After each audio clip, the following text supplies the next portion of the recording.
This is example 3 for 11.1, simplifying radicals. We are now multiplying two radicals together. So when you multiply two radicals together, you just multiply their numbers together and keep them under the radical. So I have 12 times 32, or the square root of 12 times the square root of 32 is the square root of 384. And then you just want to break it down into its prime numbers like we've been doing, or like the book does, you can try and find that perfect square factor times the other factor. But I'm just going to go ahead and break it down into its primes.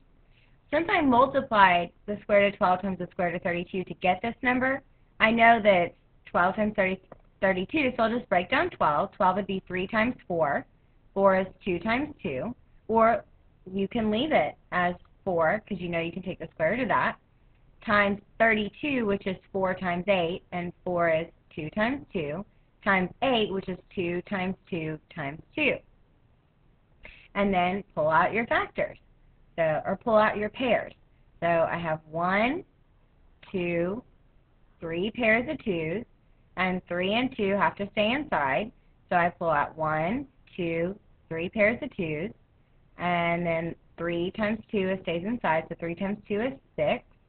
So I have 2 times 2 is 4, times 2 is 8, 8 square roots of 6. That's my answer. Or like I was saying, you could have done it like this. You could have said it's the square root of, and then anytime you think of a perfect square, you can leave it alone. So I have 3 times the square root of 12 is 3 times 4, and you could have just left it as 4, times, and then 32 was 4 times 8, but 8 isn't a perfect square. 8 is 4 times 2, so just do 4 times 2. And then remember, we always want to check it. 3 times 4 is 12, 4 times 4 is 8, 8 times 2 is 16, and see, we didn't do enough there. Actually, let me go back here. 3 times 4 is 12. We said 32 was 4 times 8. So we had 4 times 4, which is 16, times 2, which is 32. Okay. So then we have, we can take the square root of 4 and the square root of this 4 and the square root of this 4. So I have 4, the square root of 4 is 2, so I took the square root times the square root of 4 is 2, times the square root of 4 is 2, and then leave 3 times 2 inside. Same thing, 8 square roots of 6, as you did the other way. So if you know that a number is a perfect square, like 4, you can leave it like that because you know what you're doing with these pairs is 2 times 2 is 4, and you're simply taking the square root of 4. So you don't have to break it down into its primes as long as you break down any number that's not a perfect square. So like if you thought, oh, 12 is 2 times 6. Well, you wouldn't write 2 times 6 because neither one of those are perfect squares. You'd have to write 2 times, and then 6 is 2 times 3. Okay, let's try another one. Like, the more you do this, you know, with all math problems, the more you do, the more it makes sense. Anytime you have numbers outside your radical, you want to go ahead and multiply those together first.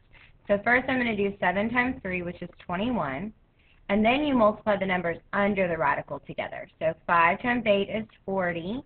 X times x is x squared. So we want to take the square root of 40x squared. So I have 21, and then break down 40 into its prime, 4 into the perfect square times the other factor, if you can think of it, 4 times 10.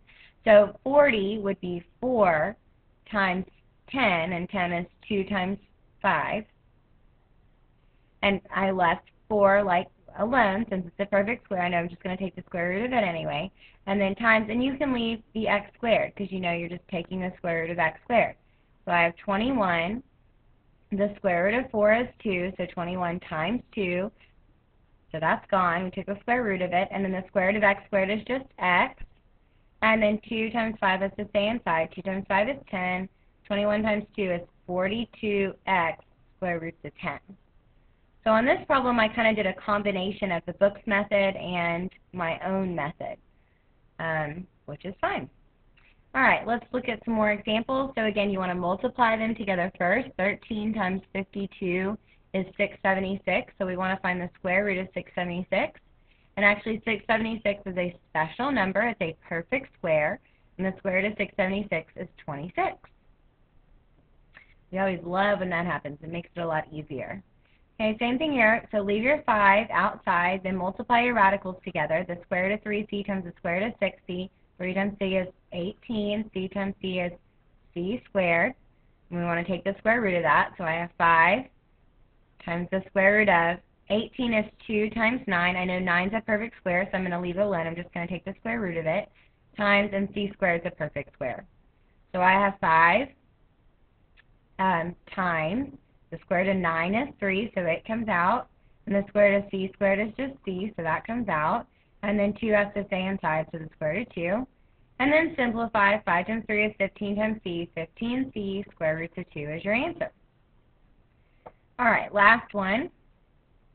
Again, we have numbers outside the radical. Multiply those together first. So this is kind of similar to when you would do something like 2x squared times 6x cubed. We always multiplied our numbers first, and then we multiplied our variables together. So we're doing the same thing with our radicals. So 2 times 6 is 12, and then multiply your radicals together. 5 times 10 is 50. A squared times a cubed. Remember, when you multiply, you add the exponent, so it's a to the 6. And then we just want to break down 50. So again, 50, you're either thinking 5 times 10 or 2 times 25. 25 happens to be a perfect square, so we'll leave it like that. Times, and then a to the 6 would be a squared times a squared times a squared. Add the exponent, so I have 12 times, can't take the square root of 2, the square root of 25 is 5, times the square root of a squared is a, times the square root of a squared is a, times the square root of a squared is a, and then 2 has to stay inside. And then simplify this. 12 times 5 is 60. A times a times a cubed, square roots of 2. Now you may have noticed that we really didn't need to rewrite a to the 6 as a squared times a squared times a squared. What did we end up doing? When we took the square root of a to the 6, we ended up with a cubed. So you're basically having your exponent. If your exponent's an even exponent, you're basically having it. If it's not an even exponent, like when we did, I don't know if we had any in this one. Let's look back at a to the 7th. Well, no, let's try another one. Oh, there was this one right here. So when we took the square root of y to the 5th, instead of breaking it down as y times y times y times y times y, we could have done x squared y to the 5th. We could have done the square root of x squared times y to the 4th, and make it an even exponent, times y. And then we would have known the square root of x squared is just x, times the square root of y to the 4th. You just have that exponent, y squared, and then y has to stay inside. So x, y squared, square root of y. Like I said, the more you do this, the easier it'll get, the more it'll make sense, and the quicker you will be. All right, next example, example 4, is a real-world problem. Don't worry, it's not as hard as it looks.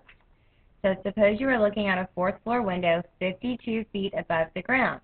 Use the formula d equals the square root of 1.5h to estimate the distance you can see to the horizon. Round your answer to the nearest mile. So again, it's not as hard as it looks.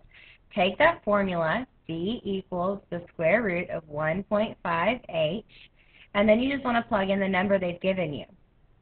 Since they asked you to estimate the distance, obviously the distance is not what we know. They're giving us the height, so just plug in the height. d equals the square root of 1.5 times 52, and then multiply those together. What is 1.5 times 52? 78.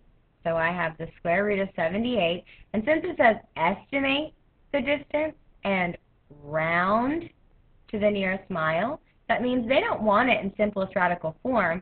They just want it rounded. So just put the square root of 78 in your calculator. And you end up with something like 8.83176, etc. But they asked you to round it to the nearest mile, which means they're asking you to round it to the nearest whole number. And what does the 8 tell the 8 to do? Go up. So your distance is 9 miles. Okay, we've now gotten to the second half of our lesson, which is using the division property of square roots.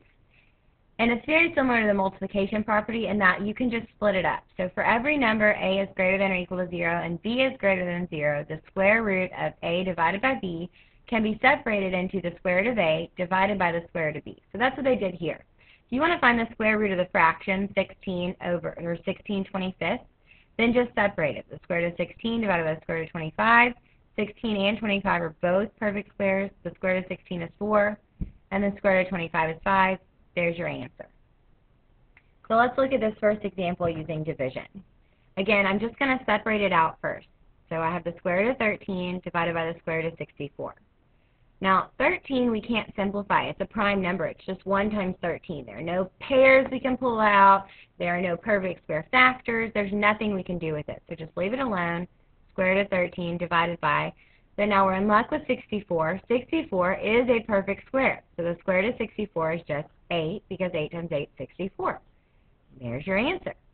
On B, again, separate it first. The square root of 49 divided by the square root of x to the 4th. And then, again, we're in luck. 49 is a perfect square. The square root of 49 is 7 divided by the square root of x to the 4th. Again, it's an even exponent, so just halve it. So it's just x squared. There's your answer. Let's try some quick checks. So again, first step, separate it. The square root of 144 over the square root of 9. Square root of 144 is 12. Square root of 9 is 3.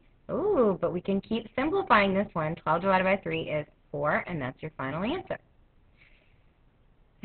Separate it. The square root of 25p cubed divided by the square root of q squared.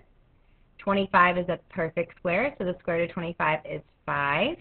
And then p cubed could be broken into p squared times p. So we'll take care of that in just a minute. So I'm leaving that under the radical for now. And then the square root of q squared is just q. So then we have 5. Then you can take the square root of p squared, which is just p. And then this other p has to stay under there. So 5p squared is a p divided by q. Can't simplify it, so there's our answer. Last one for this example, C.